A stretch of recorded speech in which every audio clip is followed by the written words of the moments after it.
வணக்கம். சில சமயம் ரொம்ப அழகான கலைகள் ஒரு பெரிய புதிராட்டம் இருக்கும்.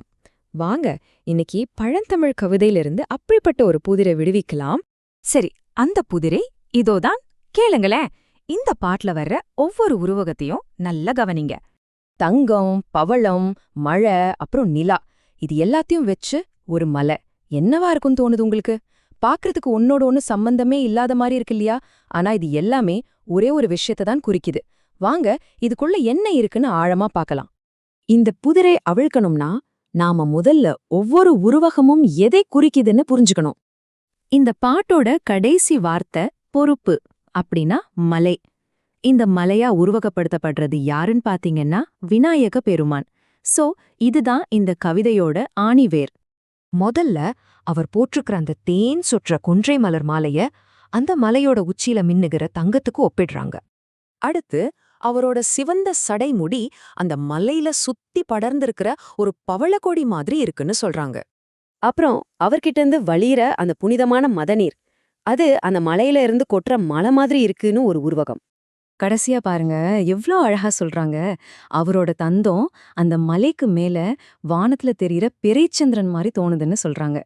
சரி, இப்போ நமக்கு தனித்தனியா எல்லா உருவகமும் புரிஞ்சிருச்சு. ஆனா இந்த கவிதையோட அசல் மேஜிக்கே இங்கதான் இருக்கு. இந்த உருவகங்கள் ஒன்னோட ஒன்னு சம்பந்தமே இல்லாம இருக்கிறதுல தான். வாங்க அது எப்படின்னு பார்க்கலாம். இப்போ பாருங்க, இந்த ஒப்பீட்டுக்காக என்னென்ன பொருட்களை பயன்படுத்தியிருக்காங்கன்னு தனியா எடுத்து பார்க்கலாம். நீங்களே கொஞ்சம் யோசிச்சு பாருங்களேன். தங்கத்துக்கும் பவழத்துக்கும் நிஜத்துல என்ன சம்பந்தம் இருக்கு?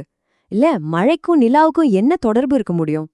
உண்மையா சொல்லணும்னா எந்த சம்பந்தமும் இல்லை. இதுதான் விஷயமே. கவிஞர் வேணும்னே தான் இப்படி ஒண்ணுக்கொன்னு சம்பந்தம் இல்லாத ஆனா ஒவ்வொன்னும் தனித்தனியா ரொம்ப அழகான விஷயங்களை தேர்ந்தெடுத்திருக்கார். இதுதான் இந்த கவிதையோட மையப்புள்ளி. இப்படி தொடர்பே இல்லாத உருவகங்களை ஒன்னா சேர்த்து ஒரு புது பிரம்மாண்டமான ஒரு பிம்பத்தை உருவாக்குறதுக்குன்னு தமிழ் இலக்கணத்துல ஒரு அழகான பேர் இருக்கு. அதுதான் இயைபு இல் உருவகம்.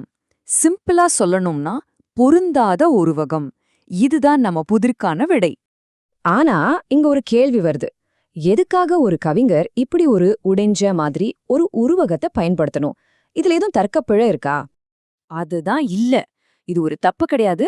இது ஒரு ஸ்பெஷல் டெக்னிக். அதாவது ஒரே ஒரு உருவகத்தால சொல்லவே முடியாத ஒரு தெய்வீகமான ரொம்ப பெரிய ஒரு பிம்பத்தை உருவாக்குறது தான் இதோட நோக்கமே. சோ இங்க முக்கியமான பாயிண்ட் என்னன்னா, கவிஞர் தனித்தனி பாகங்களா இருக்கிறத விட அதையெல்லாம் சேர்த்து ஒரு பெரிய விஷயத்த உருவாக்க பாக்குறாரு. பல முகங்கள் கொண்ட ஒரு தெய்வீக முழுமைய அந்த துண்டுகளிலிருந்து கட்டமைக்கிறாரு. இது நம்மள ஒரு முக்கியமான கேள்விக்கிட்ட கொண்டு வந்து நிறுத்துது.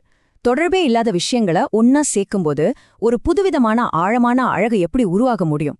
ஒருவேளை உண்மையான கலைங்கிறது ஒற்றுமைகளை மட்டும் காட்டுறதில்ல, முற்றிலும் மாறுபட்ட விஷயங்கள்ல இருந்து ஒரு இணக்கத்தை உருவாக்குறதுல தான் இருக்கோ?